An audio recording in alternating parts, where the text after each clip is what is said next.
السلام علیکم، آپ دیکھ رہے ہیں علم، فکر، تجدید، جہاں ہم زندگی، سوچ، انسانی جذبات اور ایمان کے راستے کو سمجھنے کی کوشش کرتے ہیں۔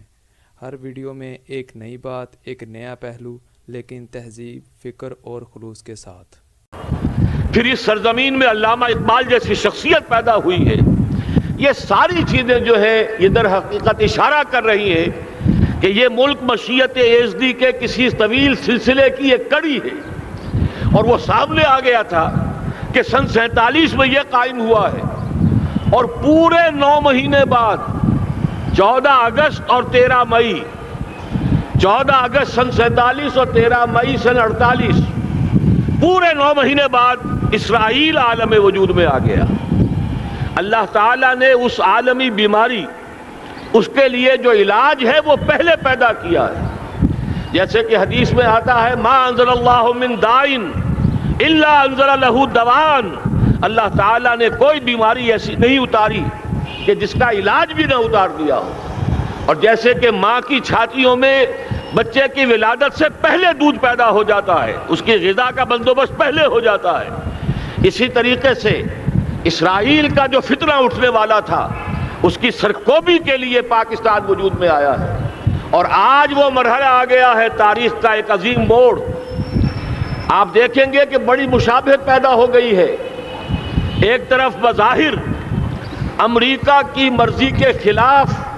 اسرائیلی وزیر اعظم نتن یاہو وہ بڑا ایک غرور کا اور بڑے تکبر کا مظاہرہ کر رہا ہے، اور وہ پورا پیس پروسیس جس پر نہ معلوم کتنا وقت صرف ہوا تھا، کتنی محنتیں ہوئی تھیں، کتنے راؤنڈز آف ٹاکس ہوئے تھے، کبھی واشنگٹن میں ہوئے ہیں، کبھی اوسلو طرز کا کوئی معاہدہ ہوا ہے، کبھی پھر اور اس کے بعد پیشی ہوئی تھی میڈرڈ کے اندر بھی، لیکن وہ سارا پیس پروسیس جو ہے اس کی دھجیاں کر رہا ہے۔ وہ وقت بالکل قریب نظر آ رہا ہے کہ یروشلم کے مسئلے پر وہاں بٹھی دہک اٹھے گی، اور احادیث نبویہ میں جو خبریں دی گئی ہیں کتاب الملاحم کی احادیث میں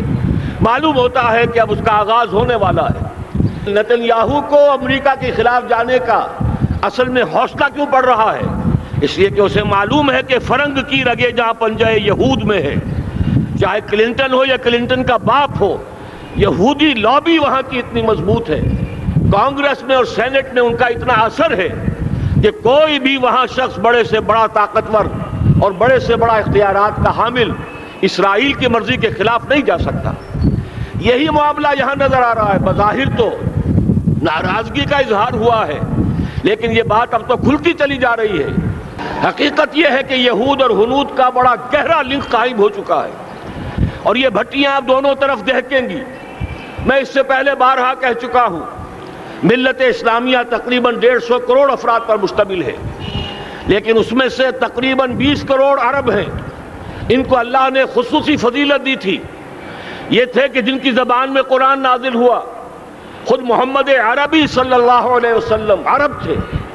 انہیں جو فضیلت عطا کی تھی، لیکن بدقسمتی سے اس دور میں آ کر بھی انہوں نے آزادی حاصل کرنے کے بعد بھی اپنا قبلہ درست نہیں کیا۔ کسی نے ماسکو کی طرف رخ کیا، کسی نے واشنگٹن کا رخ کیا، اللہ اور اس کے رسول کی طرف رخ نہیں ہوا۔ واقعہ یہ ہے کہ مجرم ہیں۔ دوسرے بڑے مجرم 150 کروڑ میں سے 10% یہ 15 کروڑ مسلمان ہیں۔ حالیہ جو سینسس ہمارا ہوا ہے اس کے بعد اندازہ ہو رہا ہے کہ یہاں کی آبادی 15 کروڑ ہو چکی ہے۔ 10% امت مسلمہ کا مسلمانان پاکستان ہے، اور یہ اس اعتبار سے کہ اسلام کے نام پر ملک بنا کر نصف صدی گزار چکے، لیکن یہاں پر اسلام کا بول بالا نہیں ہوا، کتاب و سنت کی بالا دستی کر اعلان نہیں ہوا۔ دستور میں ساری اسلامی دفعات موجود، لیکن اس کے ساتھ ہی ایسے خلا موجود، چور دروازے موجود کہ کوئی دفعہ بھی مؤثر نہیں ہے۔ یہ منافقت کا پلندہ لے کر ہم چل رہے ہیں اس دستور کو، اس دستور مملکت پاکستان کو۔ لہذا واقعہ یہ ہے کہ یہ بھٹی جو ہے اب ہماری آزمائش کے لیے آگ آد ابراہیم ہے، نمرود ہے، کیا کسی کو پھر کسی کا امتحان مقصود ہے؟ اس لیے میں نے وہ آیت بھی آپ کو سنائی، وَلَنَّبْلُوَنَّكُمْ بِشَيْءٍ مِّنَ الْخَوْفِ وَالْجُوعِ۔ آج کی صورتحال پر غور کیجئے، کس درجے یہ الفاظ ہمارے جو ہیں وہ ثابت ہو رہے ہیں اور جس اپلائی ہو رہے ہیں، ایک خطرہ پیدا ہو چکا ہے۔ واقعہ یہ ہے کہ کوئی کرائسس ہو، کوئی خطرہ ہو، کوئی اندیشہ ہو تو قوم جاگ جایا کرتی ہے، اور اس کے بعد حقیقت یہ ہے اگر ہم نے جرأت کر لی، اور مجھے یقین ہے کہ ہو جائے گا، کچھ لیت و لال ہے، کچھ تاخیر ہے، حکومت کے کچھ اعلانات دو طرفہ سے بھی آ جاتے ہیں، لیکن مجھے یقین ہے یہ دھماکہ ہوگا، یہ مشیت اعزدی ہے، یہ شدنی امر ہے، یہ ہوگا۔ اور اس کے بعد یقیناً اس آیت مبارکہ کا دوسرا لفظ ہم پر منطبق ہوگا، وَلَنَبْلُوَنَّكُمْ بِشَيْءٍ مِّنَ الْخَوْفِ وَالْجُوعِ۔ یہاں دوسرا لفظ بھوک کا لفظ ہے، ہم پر سختیاں آئیں گی یقیناً۔ الکفر ملت واحدہ، پوری دنیا امریکہ کی زیر سرپرستی ہمارے خلاف کھڑی ہوگی، ہمارے اوپر پابندیاں لگیں گی، لیکن شاید ہمارے جذبہ ایمانی کو بیدار کرنے کے لیے اللہ تعالیٰ اسی کو ذریعہ بنا دے، اور پھر اس کے ذریعے سے پورے عالم اسلام میں عوامی سطح پر جو ہمدردی پیدا ہوگی پاکستان کے ساتھ، اس کے آثار شروع ہو گئے ہیں۔ کبھی قطر کی طرف سے خبر آ رہی ہے، کبھی الاحرام کا جو ہے وہاں بات سامنے آ رہی ہے۔ معلوم ہو رہا ہے کہ جو بھی پبلک اوپینین ہے پورے عالم اسلام میں، اس کی وجہ کیا ہے؟ میں نے اپنے پچھلے جمعے کے خطاب میں عرض کیا تھا کہ جیسے پاکستان سلطنت خداداد پاکستان ہے، ایسے ہی اس کی ایٹمی صلاحیت یہ بھی خداداد ہے، اللہ نے چھپر پھاڑ کر ہمیں دی ہے۔ ایسا نہیں تھا کہ ہم نے لیبارٹریاں بنائی ہوں، ہمارے سینکڑوں اور ہزاروں سائنسدان ریسرچ میں لگے ہوئے ہوں، نہیں، اچانک اللہ تعالیٰ کی طرف سے ہمیں ایک نعمت غیر مترقبہ عطا ہو گئی ڈاکٹر عبدالقدیر کی شکل میں۔ پھر نہ معلوم کس کس ذریعے سے اس پروگرام کو آگے بڑھانے کے لیے جن پرزوں کی ضرورت تھی، کس کس ذریعے سے وہ پرزے یہاں پہنچے ہیں۔ یہ بھی خالص خداداد صلاحیت ہے، اور اس کو سمجھ لینا چاہیے کہ یہ ہمارے لیے ایک فرض کفایہ کے درجے میں ہے پوری امت مسلمہ کی طرف سے۔ اس کی وجہ کیا ہے؟ پورے عالم اسلام میں کہیں اور یہ صلاحیت موجود نہیں۔ کچھ ایٹمی دانت نکلنے کا امکان پیدا ہوا تھا عراق میں، آپ کو معلوم ہے کئی سال پہلے اسرائیل کے جیٹس آئے اور اس کی ایٹمی تنصیبات کو تہس نہس کر کے چلے گئے۔ اس کے بعد جو کچھ ہوا ہے خلیج کی جنگ میں، اس کا اگلا پچھلا کھایا پیا سارا اگلوا دیا، اور اس کے لیے جو پابندیاں ہیں شدید سے شدید تر ابھی تک چلی آ رہی ہیں۔ تو اچھی طرح سمجھ لیجئے کہ پورے عالم اسلام میں صرف ایک پاکستان ہے، پوری دنیا میں صرف ایک ملک ہے جو اسلام کے نام پر بنا، پورے عالم اسلام میں صرف ایک ملک ہے جس کے پاس ایٹمی استعداد ہے۔ ان دونوں چیزوں کو سامنے رکھیے تو پھر مشیت اعزدی میں مختلف چیزیں جو اللہ تعالیٰ کی اس تدبیر کے اندر موجود ہے، اس کی کچھ نہ کچھ کڑیاں جو ہے ملتی نظر آتی ہیں۔ لہذا اگر یہ معاملہ اب ہو جاتا ہے تو یقیناً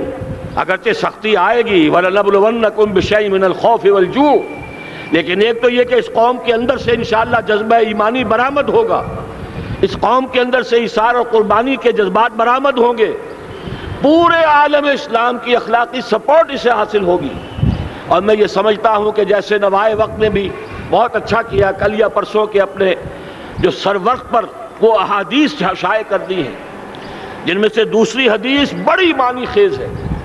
حضور نے فرمایا اصابتان احرزہم اللہ من النار، دو لشکر ایسے ہیں کہ جن کو اللہ تعالیٰ نے جہنم کی آگ سے چھٹکارے کا پروانہ دے دیا، وہ لشکر جو ہیں وہ جہنم کی آگ سے چھٹکارا پا گئے، احرزہم اللہ من النار۔ وہ دونوں لشکر کون سے ہوں گے؟ اصابت یغزو الہند، ایک وہ کہ جو ہندوستان پر حملہ آور ہوگا، اور دوسرا وہ جو حضرت مسیح علیہ السلام کے ساتھ جبکہ ان کا نزول ہوگا، اور اللہ تعالیٰ ایک مجدد، اس آخری دور کے مجدد کی حیثیت سے حضرت مہدی کو بھی ہمارے درمیان میں سے اٹھائے گا، اور پھر جو آخری فیصلہ کن جنگ ہوگی الملحمۃ العظمیٰ، اس کے لیے یہاں سے فوجیں جائیں گی ان کی مدد کے لیے۔ اب ان دونوں فوجوں کو ایک حدیث میں جمع کرنے سے اندازہ کر لیجئے کہ اس کا مطلب کیا ہے۔ یہ علاقہ پاکستان اور اس سے ملحق افغانستان، یہ علاقہ ہے کہ جو اسلام کا گہوارہ پہلے بنے گا، یہاں سے فوجیں جائیں گی، اور دائیں بھی اور بائیں بھی، مشرق میں بھی اور مغرب میں بھی، اور یہیں سے انشاءاللہ تعالی اسلام کا جو عالمی غلبے کا جو وعدہ ہے اللہ کا، کی خبر دی ہے محمد رسول اللہ صلی اللہ علیہ وسلم نے کہ لا یبقى علی الارض بیت وبر ولا مدر الا ادخلہ اللہ کلمۃ الاسلام، اس روئے ارضی پر کوئی گھر بچے گا نہ خیمہ بچے گا جس میں اللہ تعالیٰ کلمہ اسلام کو داخل نہ کر دے۔ وہ حدیث کے جس کے بارے میں فرمایا گیا، حضور نے ارشاد فرمایا، حضرت ثوبان سے روایت ہے کہ اللہ تعالیٰ نے میرے لیے ساری زمین کو سمیٹ دیا، ان اللہ زوالی الارض فرأیت مشارقہا و مغاربہا، میں نے اس زمین کے سارے مشرق دیکھ لیے، سارے مغرب دیکھ لیے، لیکن یہ جان لو ان امتی سیبلغ ملکہا ما ظل لی منہا، میری امت کی حکومت ان تمام علاقوں پر قائم ہو کر رہے گی جو پوری زمین کو لپیٹ کر مجھے دکھا دیے گئے۔ یہ وعدہ پورا ہونا ہے، اور اس وعدے کا نقطہ آغاز یہی سرزمین، اور جیسا کہ ہمیں افغانستان میں آثار نظر آ رہے ہیں، ایک خالص دینی مذہبی حکومت قائم ہو چکی ہے، افغانستان کا 80% علاقہ امن کا گہوارہ بن چکا ہے، علماء کی وہاں قیادت ہے اور حکومت ہے۔ یہ پاکستان اور افغانستان مل کر، جیسا کہ آپ کو یاد ہوگا میں نے جب تجویز پیش کی تھی کہ حکومت پاکستان فوراً تسلیم کرے طالبان کو، اللہ کا شکر ہے، میں یہ نہیں کہتا کہ میرے کہنے کی وجہ سے ہوا، لیکن بہرحال اللہ کا فضل ہوا کہ چند دن کے بعد ہی حکومت پاکستان نے تسلیم کر لیا طالبان کی حکومت کو۔ میری دوسری تجویز ابھی پینڈنگ ہے، پاکستان اور افغانستان کا کے درمیان کانفیڈریشن قائم کیا جائے۔ یہ ملک دونوں مل کر واقعتاً، کہ ایک نے واقعتاً 15 لاکھ سے زیادہ جانیں دے کر مرنا سیکھ لیا ہے، اور جو قوم مرنا سیکھ لے اسے کوئی مار نہیں سکتا، اسے کوئی شکست نہیں دے سکتا، اور ایک وہ قوم ہے پاکستان میں کہ جو 400 سال کی تجدیدی مسائل کے اثرات کی امین ہے، یہ اس کا تراث علمی ہے، چاہے وہ تحریک حضرت مجدد الفسانی کی تھی، چاہے وہ علمی تحریک شاہ ولی اللہ کی تھی، چاہے وہ تحریک جہاد سید احمد بریلوی کا تھا، چاہے اور جو بھی رجال عظیم پیدا ہوئے ہیں 14ویں صدی ہجری میں، ان سب کے اثرات یہاں موجود ہیں۔ یہ چیزیں مل کر وہ طاقت بنے گی کہ یہاں سے اسلام پھر پھیلے گا، مشرق کی طرف بھی مغرب کی طرف بھی۔ اصابۃ تغزو الہند و اصابۃ مع عیسیٰ ابن مریم، یہ چیزیں جو ہونی ہیں الحمدللہ میں سمجھتا ہوں کہ اب تیزی کے ساتھ حالات اس رخ پر جا رہے ہیں۔ کہیں فرمایا ان ینصرکم اللہ فلا غالب لکم، اگر اللہ تمہاری مدد کرے تو کوئی تم پر غالب نہیں آ سکتا، وَإِن یخذلکم، اور اگر خدا نہ خواستہ اللہ تعالیٰ ہی اپنی مدد تم سے کھینچ لے، واپس لے لے، سلب کر لے، ان یخذلکم، تمہیں چھوڑ دے، فَمَنْ ذَا الَّذِي يَنصُرُكُم مِّن بَعْدِهِ، تو پھر کون ہے جو تمہاری مدد کر سکے گا۔ اس مرحلے پر سیاسی جماعتیں اپنے جو ان کا مزاج ہے اس کے مطابق چاہتی ہیں کہ کیپٹلائز کریں، پولیٹیکل مفادات حاصل کریں۔ بہرحال میرے نزدیک ایک کنسنسس ہونا چاہیے، ایک نقطے کا دھماکہ ہونا چاہیے، اور نمبر 2 اللہ اور اس کے رسول کے ساتھ صلح اور اللہ کی مدد کی ضمانت حاصل کرنے کے لیے کتاب و سنت کی ٹوٹل بالادستی، پورے دستور پاکستان میں کوئی شے اس کے منافی ہو اس کو نکال کر باہر کر دیا جائے، نفاق سے پاک کر دیا جائے۔ جیسے دعا ہے اللہم ربنا طہر قلوبنا من النفاق، اسی طرح دعا مانگیے کہ اللہ ہمارے ملک کے دستور کو نفاق سے پاک کر دے، اور وہ ساری ترامیم جن کا کہ ہم نے ایک مہم بھی چلائی تھی، وہ ترامیم جس کا تقریباً وعدہ کیا تھا نواز شریف صاحب نے، جس کے لیے 2 مرتبہ ایک محفل میں کہا تھا راجہ ظفر الحق صاحب سے کہ راجہ صاحب پھر تیاری کیجئے اور دستور کی ترمیم کا بل تیار کیجئے، لیکن یہ کہ معلوم ہوتا ہے کوئی بڑا ہاتھ ایسا تھا جس نے روک دیا ہے۔ یہی ہاتھ ہے جو آج ہمیں ایٹمی دھماکہ کرنے سے روک رہا ہے۔ ہمیں چاہیے کہ یہ دونوں دھماکے بیک وقت کریں، اور ان دونوں دھماکوں کے بعد پھر چاہے دنیا کی کوئی طاقت ہماری دشمن بن جائے، ہمارے لیے اللہ تعالیٰ کی مدد و نصرت ہوگی۔ وَلَنَبْلُوَنَّكُمْ بِشَيْءٍ مِّنَ الْخَوْفِ وَالْجُوعِ وَنَقْصٍ مِّنَ الْأَمْوَالِ وَالْأَنفُسِ وَالثَّمَرَاتِ وَبَشِّرِ الصَّابِرِينَ الَّذِينَ إِذَا أَصَابَتْهُم مُّصِيبَةٌ قَالُوا إِنَّا لِلَّهِ وَإِنَّا إِلَيْهِ رَاجِعُونَ۔ تو قوم انشاءاللہ تعالی، میں یہ سوچا کرتا تھا قوم مردہ ہے، بے حس ہو چکی ہے، دین سے عام طور پر بیزاری پیدا ہوتی جا رہی ہے، جو ہمارے دینی قیادت ہے اس سے بھی لوگوں کے اندر مایوسی پیدا ہو رہی ہے۔ کیسے ہوگا؟ میں نے بارہا کہا، جب میں یہ شواہد دیکھتا ہوں جو حدیث میں ہے، جس کی خبریں دی گئی ہیں، 400 سال کی تاریخ دیکھتا ہوں، تو مجھے پاکستان کا مستقبل بہت شاندار نظر آتا ہے۔ یہ تو مشیت ایزدی میں کسی بہت اہم رول کو پلے کرنے کے لیے قائم ہوا ہے۔ جب میں زمینی حالات کو دیکھتا ہوں تو مایوسی ہوتی ہے، لیکن میں یہ سمجھتا ہوں کہ وہ وقت آ گیا ہے کہ جس میں یہ قوم جھنجھوڑی جائے۔ ایک دفعہ کا یہ جھنجھوڑا جانا انشاءاللہ تعالی ہمارے بہت سے دل اندر دور کر دے گا۔ آخر چینی کیا تھے؟ ایک 10 صدی پہلے کے چینی افریقی قوم آج کہاں سے کہاں پہنچ گئی ہے۔ ہمارے اندر بھی چاہے یہ کہ اوپر راکھ ہے، اندر چنگاریاں ہیں، ان چنگاریوں کے بھڑکنے کا وقت آ گیا ہے، اور انشاءاللہ العزیز اسی ایٹمی دھماکے سے اس پورے عمل کا جو ہے آغاز ہو جائے گا، جس سے یہ سرزمین پاکستان اسلام کا گہوارہ بنے، اور پھر یہاں سے پوری دنیا میں اسلام کے غلبے کی جد و جہد کا آغاز کیا جائے۔ بس میں اسی پر اتفاق کر رہا ہوں۔ اللہ تعالیٰ سے دعا کرتا ہوں کہ وہ ہمارے حکمرانوں کو، اگر تو کوئی تاخیر ہو رہی ہے انتظامی امور کی وجہ سے، کوئی بات نہیں، بہرحال معاملہ ایک اچانک ہو گیا ہے، لیکن مجھے توقع ہے کہ انشاءاللہ وہ دھماکہ ہوگا اور جلد ہوگا۔ اگر کوئی تذبذب ہے تو ہم اللہ تعالیٰ سے دعا کریں گے وہ نواز شریف صاحب کے دل کو پھیر دے اور اس کے اندر استقامت پیدا کر دے، اور دوسرے یہاں کی سیاسی جماعتوں کو بھی یہ توفیق دے کہ کوئی اور سیاسی مسئلہ اس وقت نہ اٹھائیں، اور جو بھی یہاں پہ مذہبی اور دینی عناصر ہیں انہیں اللہ توفیق دے کہ وہ اس دھماکے کا مطالبہ کرنے کے ساتھ ساتھ، بلکہ میں یہ سمجھتا ہوں کہ اس سے بھی زیادہ زوردار انداز میں دستور پاکستان سے منافقت کے خاتمے اور کتاب و سنت کو سپریم لا قرار دینے کی ترمیم جو ہے اس کا دھماکہ بھی کیا جائے۔ اللہ تعالیٰ ہمیں اس کی توفیق عطا فرمائے۔ اقول قولی ھذا واستغفر اللہ لی ولکم ولسائر المسلمین والمسلمات۔ اعوذ باللہ من الشیطان الرجیم، بسم اللہ الرحمن الرحیم۔ قاف والقرآن المجید بل عجبوا أن جاءهم منذر منهم فقال الكافرون هذا شيء عجيب أإذا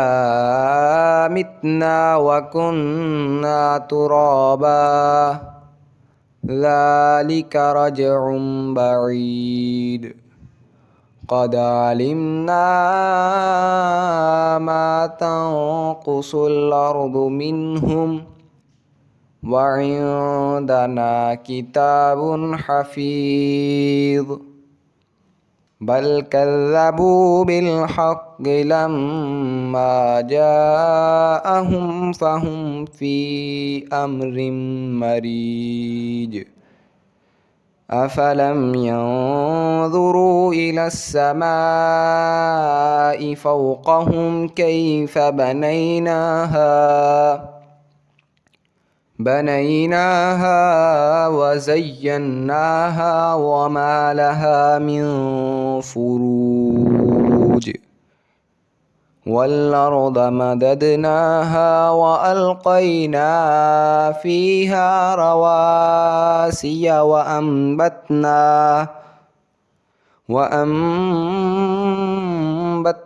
فيها من كل زوج بهيج تبصرة وذكرى لكل عبد منيب ونزلنا من السماء ماء مباركا فأنبتنا به جنات وحب الحصيد والنخل باسقات لها طلع نديد رزقا للعباد وأحيينا به بلدة ميتا كذلك الخروج كذبت قبلهم قوم نوح وأصحاب الرس وثمود وعاد وفرعون وإخوان لوط وأصحاب الأيكة وقوم تبع كل كذب الرسل فحق وعيد أفعينا بالخلق الأول بل هم في لبس من خلق جديد. دعاؤں میں یاد رکھیے گا اور اگلی ویڈیو تک اپنا خیال رکھیے گا. اللہ حافظ.